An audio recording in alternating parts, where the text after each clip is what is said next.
आरहत वाङ्मय में कहा गया है,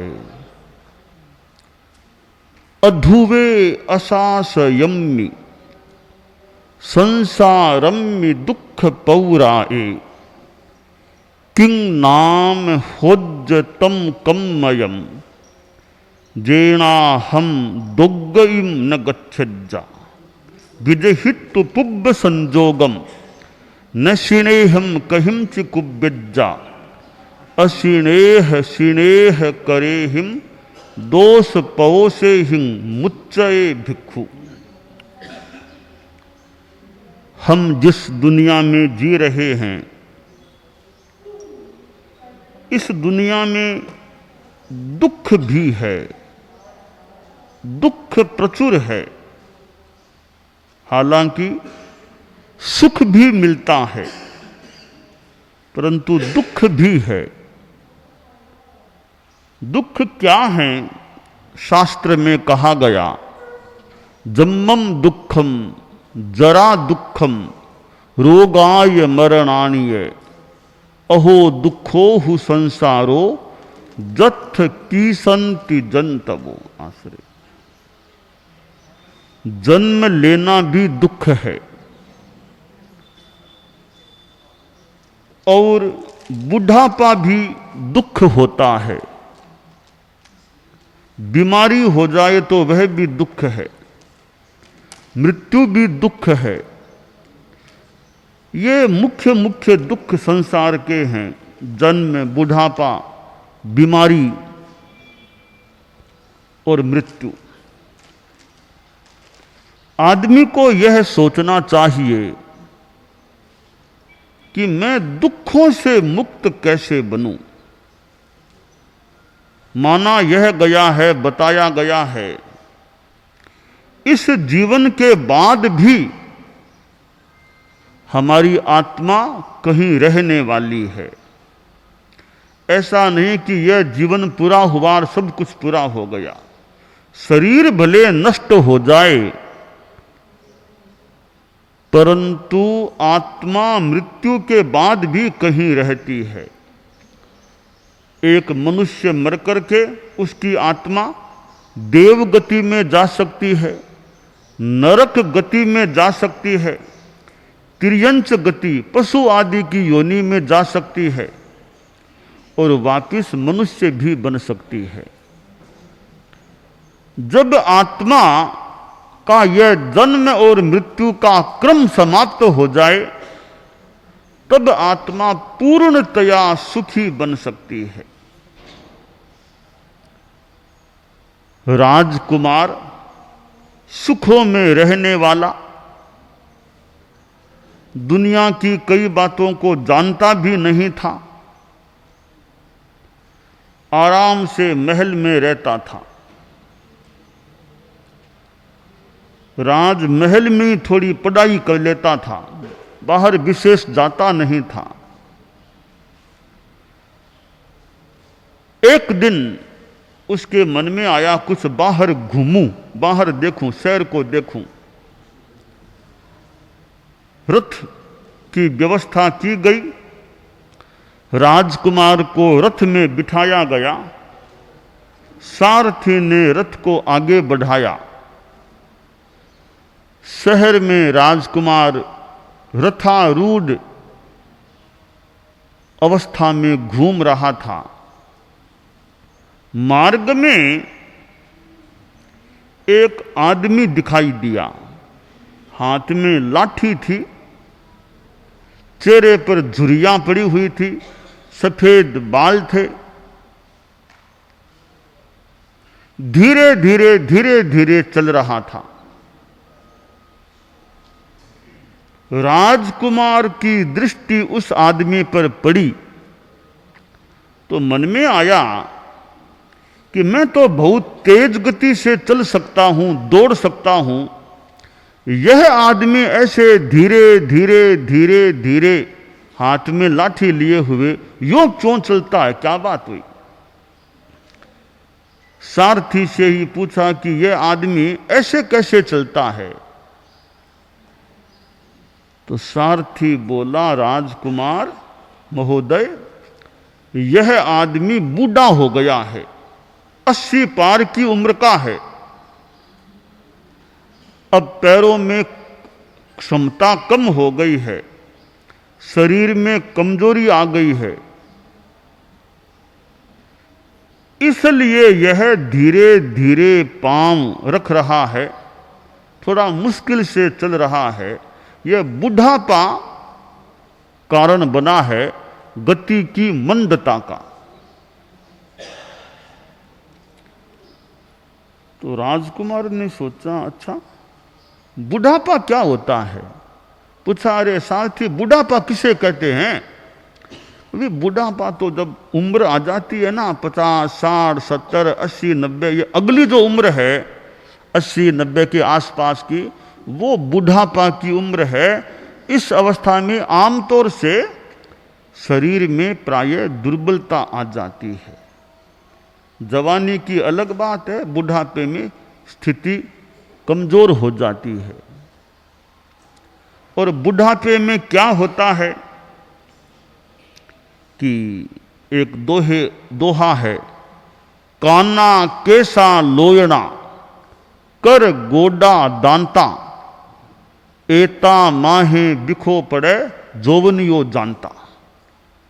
कि जवानी जब जाती है तो वो प्रभाव छोड़ देती है, यानी बुढ़ापा आने पर स्थिति क्या बनती है? कानों से सुनना थोड़ा कम, ऊंचा सुनना शुरू हो सकता है। कान काम करते हैं, कम काम करते हैं। काना कैसा केस है वो सफेद हो जाते हैं।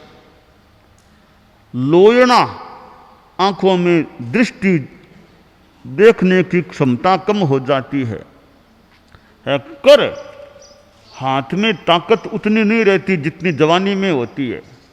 हाथ में कहीं सड़ पड़ जाते हैं, कुछ चमड़ी लटकने सी लग जाती है तो हाथ में असर आ जाता है। और गोडा, पैरों में घुटनों में दर्द हो जाता है कई बार, फिर चलना थोड़ा मुश्किल। जवानी में, बचपन में जैसे दौड़ता है आदमी, बुढ़ापा आ गया, पैरों में दर्द, पेड़ियां चढ़ना हो ज्यादा, कभी पेड़ियां चढ़ना तो मुश्किल हो गया, दर्द होता है, तो गोडों में असर आ जाता है। और दांत भी कहीं गिर जाते हैं, कहीं दर्द हो जाता है, कुछ दांतों में असर आ जाता है। तो इन चीजों में यह अंतर आ जाता है। कब? जौवनियो जानता, जवानी जाती है, बुढ़ापा आ जाता है, तब ये स्थितियां बन सकती हैं। तो सारथी ने कहा, यह आदमी बूढ़ा हो गया और यह बुढ़ापा का लक्षण है, उम्र आने के बाद ऐसा होता है, इसलिए यह धीरे धीरे चलता है। एक बुढ़िया जा रही थी, उम्र थी 90 के आसपास की थी, हाथ में लाठी थी, कमर झुकी हुई थी, यूं झुकी झुकी चल रही थी। एक 10-1 वर्ष का बच्चा मिला, उसकी पड़ोस में वो रहने वाला था। बच्चे में थोड़ा मूड था, तो कहा, दादी माँ क्या चीज गुम हो गई, क्या खोज रही हो, ऐसे क्या खोज रही हो? थोड़ा व्यंग्य सा कर दे, कुछ कसा कि ऐसे क्या खोज रही हो, झुके क्यों चलती हो?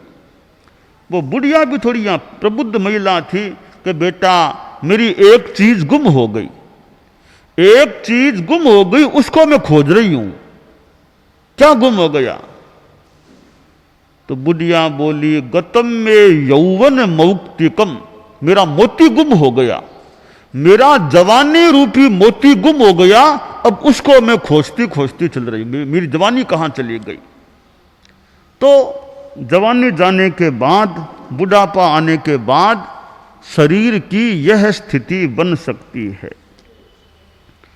तो सारथी ने जब बुढ़ापे की बात कही तो राजकुमार को लगा, अरे बुढ़ापा तो दुख है, दुख है, बुढ़ापा दुख है। आज तो मूड ऑफ हो गया, वापिस चलो, चलो वापिस, नहीं घूमना मुझे, वापिस महल चलो। महल में आ गया, मन में यह बात की बुढ़ापा तो दुख होता है, कुछ दिनों के बाद फिर एक दिन राजकुमार घूमने के लिए निकला। सारथी रथ को चला रहा था। आज फिर एक आदमी दिखाई दिया। शरीर से ठीक नहीं लग रहा था तो जवान, फिर भी चलने में दिक्कत लग रही थी। तो राजकुमार ने सारथी से पूछा, यह आदमी ऐसे कैसे, कमजोर सा कैसे हो गया? यह तो जवान लगता है उम्र से, ऐसे कैसे हो गया? तो सारथी बोला, है तो जवान, बूढ़ा तो नहीं है, पर बीमार हो गया। बीमार होने से इसका शरीर इतना कमजोर हो गया है, चलना भी इसके लिए मुश्किल है, कमजोर है, तो बीमार, रोग हो गया, इसलिए यह स्थिति बन गई। राजकुमार तो रोग बीमारी को जानता भी नहीं था, तो बीमारी रोग क्या होता है? तो सारथी ने बताया, शरीर है ना, शरीरम व्याधि मंदिरम, शरीर व्याधियों का घर है, कभी भी बीमारी हो सकती है। तो यह बीमार हो गया है, बीमारी में तकलीफ भी पड़ती है, तो बीमार होने से यह ऐसे चल रहा है। राजकुमार का मूड ऑफ हो गया कि रे, बीमारी भी दुख है, बीमारी दुख है, चलो वापस चलो, महल चलो। महल में आ गया, दिमाग में यह बात कि बुढ़ापा दुख है और बीमारी भी दुख है। कई दिन बीते, फिर मन हुआ आज फिर घूमने चलूं। रथ में बैठा, आगे बढ़ा, सारथी चला रहा था रथ को, और थोड़ी दूरी पर देखा राजकुमार ने 50, 60, 70 आदमी किसी को कंधों पर यूं ले जा रहे थे। तो राजकुमार ने पूछा, ये लोग, इतने लोग कहां जा रहे हैं? ये कंधों पर क्या ले जा रहे हैं? तो सारथी ने कहा, देखो वह जो कंधों पर एक मरा हुआ आदमी, सब यात्रा चल रही है, जा रही है, आदमी वो मर गया है, इसको स्मशान में ले जा रहे हैं और वहां इसका दाह संस्कार करेंगे। मर गया तो मरना क्या होता है? राजकुमार को पता नहीं था मृत्यु क्या चीज होती है, कि मरना, मृत्यु क्या होता है।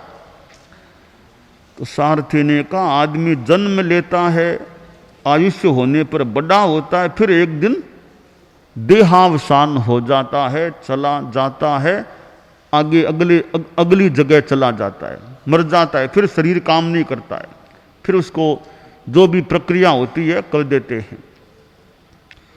राजकुमार ने कहा, क्या हर आदमी मरता है? हर आदमी मरता है क्या? तो हाँ, हर आदमी मरता है।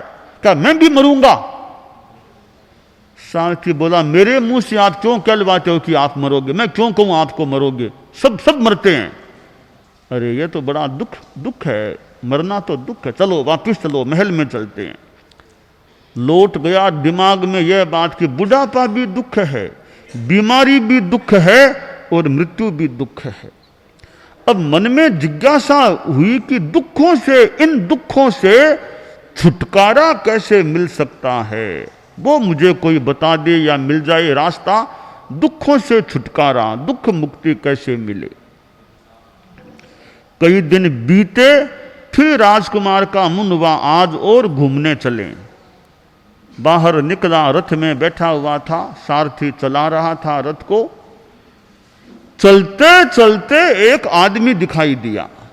वो सामान्य वेशभूषा में नहीं था, जैसे गृहस्थ लोग होते हैं वैसे नहीं था, अन्य वेशभूषा में था।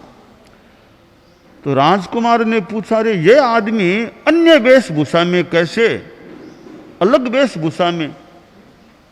तो सारथी बोला, वह साधु है, साधु, संसार का जीवन छोड़ दिया, साधु बन गया, सन्यासी बाबा बन गया है।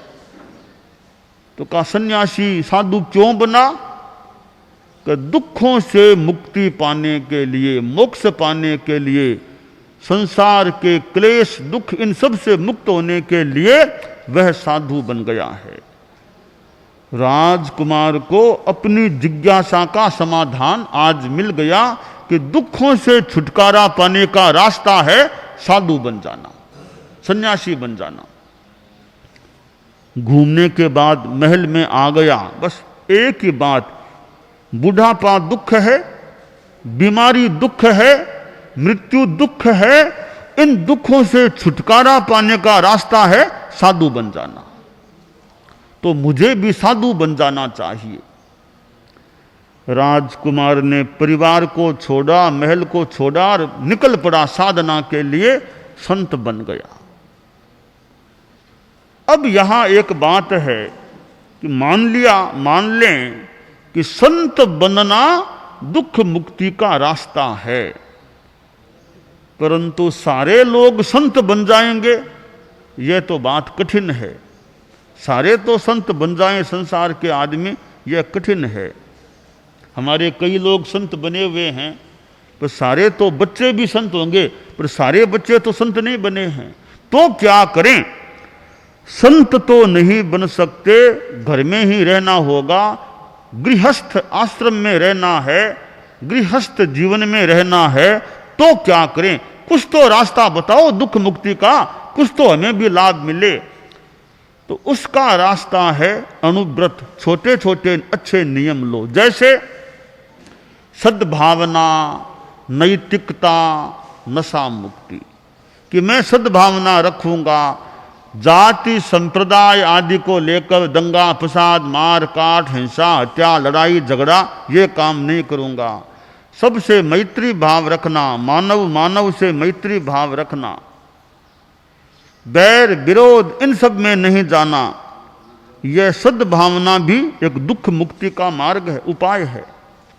दूसरी बात नैतिकता, जो भी काम करो उसमें ईमानदारी रखो, चोरी मत करो, जहां तक हो सके झूठ मत बोलो, झूठ चोरी से बचो, छल कपट मत करो, यह भी दुख मुक्ति का रास्ता है। तीसरी बात है नशा मुक्ति, डी एडिक्शन, शराब, सिगरेट, बीड़ी, खैनी, गुटखा, जर्दा आदि नशीले पदार्थों के सेवन का परित्याग करना, यह संयम है, यह भी दुख मुक्ति का मार्ग है। तो सद्भावना, नैतिकता, नशा मुक्ति, ये तीन बातें गृहस्थ के जीवन में आ जाती हैं तो गृहस्थ का जीवन भी कुछ सुखी बन सकता है, शांतिमय बन सकता है। विद्यार्थी अगर अच्छे संस्कार वाले हों, माता पिता आदि अभिभावक अपने बच्चों को स्कूल में भेजते हैं कि बच्चे हमारे ज्ञानवान बन जाएं, पढ़ लिख कर तैयार हो जाएं, तो पढ़ना लिखना अच्छा है ही, साथ में बच्चों में अच्छे संस्कार भी आए, जैसे ईमानदारी, जो मैंने बातें बताई, ईमानदारी, सद्भावना, नशा मुक्ति, अच्छी बातें जीवन में आए तो विद्यार्थियों का जीवन ज्यादा कारगर, ज्यादा उपयोगी, ज्यादा बढ़िया बन सकता है। कोरा ज्ञान है अधूरी बात है। तो ज्ञान के साथ आचार जुड़ जाए, अच्छा आचार जुड़ जाए तो उस संदर्भ में पूरी बात हो सकती है। तो ज्ञान और आचार, नानस्य सार मायारो, ज्ञान का सार है आचार। तो बच्चों में भी वो ईमानदारी आदि के संस्कार हों तो जीवन अच्छा। विद्यालय में विद्यार्थी पढ़ते थे और विद्यालय के पास एक बगीचा था, उसमें आम के पेड़ थे। एक दिन कई बच्चे उस बगीचे में चले गए, पत्थर फेंक रहे थे, आम तोड़ने के लिए पत्थर फेंक रहे थे। बच्चे तो ऐसे पत्थर फेंकना आदि काम कर सकते हैं। एक पत्थर था वो पेड़ के तो नहीं लगा और बाहर, बगीचे के बाहर चला गया। वहां राजा की सवारी गुजर रही थी, पत्थर राजा के सिर में जाकर के लगा, थोड़ा खून भी आ गया। हड़कंप मच गई, अरे राजा के लग गई, राजा के लग गई, हड़कंप मची। जो सुरक्षा कर्मचारी थे 2-3 दौड़े रे, पत्थर कहां से आया, देखो देखो। बगीचे में गए और तो सारे लड़के भाग गए, वो एक लड़का जिसने पत्थर फेंका था वो वहां खड़ा रह गया था। वो पुलिस के लोग थे, अरे पत्थर किसने फेंका? कि मैंने फेंका था। चलो राजा के पास चलो। उसको राजा के पास ले गए, बच्चे को। बच्चे सुन रहे होंगे बात को। तो राजा तो सवारी में ही बैठा था। तो सुरक्षा कर्मचारियों ने अपने अधिकारी से कहा कि राजा जी को बताओ इस बच्चे ने पत्थर फेंका होगा, राजा इसको दंड दे।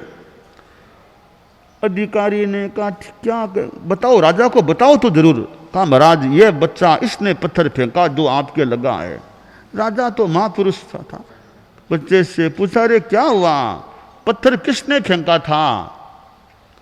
बच्चा बड़ा ईमानदार, बड़ा निर्भीक कि मालिक पत्थर तो कई बच्चों ने फेंके थे, कई बच्चों ने फेंके थे, ये तो इधर आया वो किसने फेंका? वो पत्थर संभवतः मैंने ही फेंका था। बच्चा डरा नहीं, साथ का मैंने ही फेंका था। वरना तो झूठ बोल देता कि मैंने नहीं फेंका, जिसने फेंका वो बच्चा तो भाग गया। झूठ नहीं बोला कि मैंने फेंका था, बड़ी निर्भीकता से, डरता भी नहीं, निर्भीकता से बोला। राजा दंग रह गया, रे एक बच्चा इतना साफ सत्य बोलने वाला, सत्य बोलता है कि पत्थर मैंने फेंका था तो इधर आया था। राजा ने सोचा, रे मेरे सामने समस्या है, मेरे कोई पुत्र नहीं है, राजकुमार नहीं है, इस बच्चे को मैं अडॉप्ट कर लूं, गोद ले लूं तो मेरी समस्या का समाधान हो जाएगा। राजा ने उसके माँ बाप से बात करके उस बच्चे को अडॉप्ट कर लिया, गोद ले लिया और उसको और खूब पढ़ाया लिखाया, तैयार किया। और जब मौका आया, वृद्धावस्था में राजा आ गया था, उस लड़के को अपना युवराज, उत्तराधिकारी घोषित कर दिया। एक बच्चे में अच्छे संस्कार थे तो सामान्य बच्चा का राजा तक बन गया। तो विद्यार्थियों में, बच्चों में ज्ञान और अच्छे संस्कार वाला आचार, ये दोनों चीजें होती है, ज्ञान और आचार, तो विद्यार्थी का जीवन भी अच्छा बन सकता है। हम दुख मुक्ति के लिए सन्मार्ग पर चलें तो दुखों से आंशिक और कभी पूर्णतया भी छुटकारा मिल सकता है।